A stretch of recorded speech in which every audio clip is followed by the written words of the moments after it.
तुम्ही असं इंद्रायणी तांदूळमध्ये हरभरा डाळ कधी टाकून बघितली का?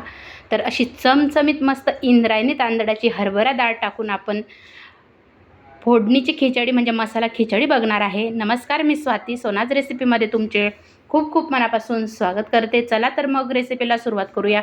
रेसिपी स्किप न करता संपूर्ण बघा. तर बघा, इथं आपण इंद्रायणी तांदूळ आणि हरभरा डाळ घेतली. आता बघा, कुकर ठेवला गॅसवर. 2 ते 3 पड्या तेल टाकलं. त्यानंतर जिरं मोहरी टाकलं. जिरं मोहरी छान तडतडल्यानंतर थोडंसं हिंग टाकलेलं आहे. तर बघा, आता मस्त छान खमंग फोडणी बसणार आहे बघा खिचडीला. तर इथं मी अख्ख्याच 2 ते 3 मिरच्या टाकलेल्या आहे.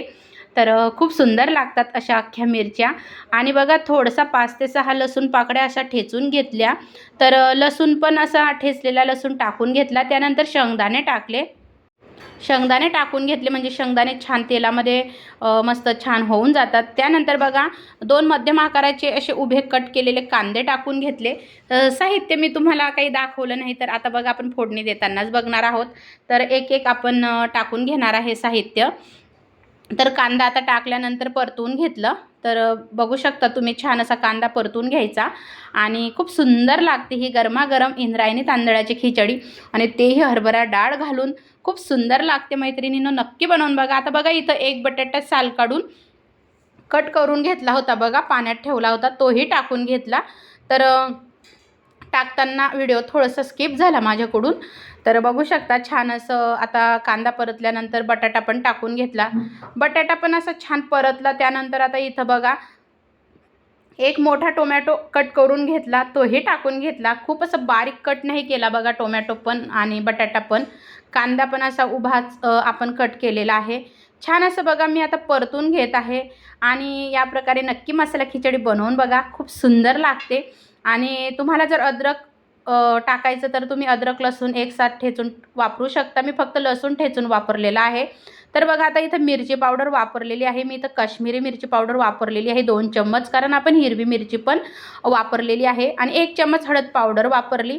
त्यानंतर 1 चम्मच इथं मी गरम मसाला वापरलेला आहे. तर मी इथं दीपक मसाला वापरलेला आहे. तुम्ही कुठलाही गरम मसाला वापरू शकता किंवा घरातला साठवणीतला काळा मसालाही वापरू शकता. खूप सुंदर लागतो. आणि तुम्ही जर नॉनव्हेज खात असाल तर मग नॉनव्हेज मसाला म्हणजे मटन मसाला तुम्ही वापरा. खूप टेस्ट छान येते. तर बघू शकता, आता 1 चम्मच मी इथं धना पावडर टाकली.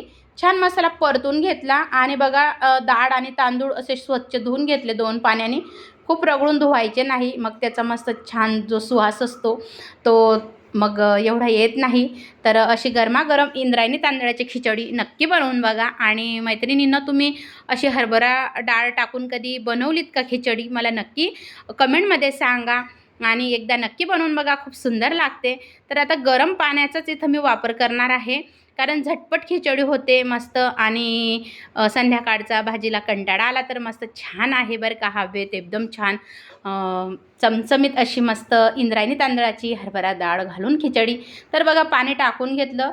आणि तुम्हाला कितपत कसं पाहिजे पाणी, कमी जास्त, मी थोडंसं जास्त पाणी वापरलेलं आहे. मीठ टाकून घेतलं बघा.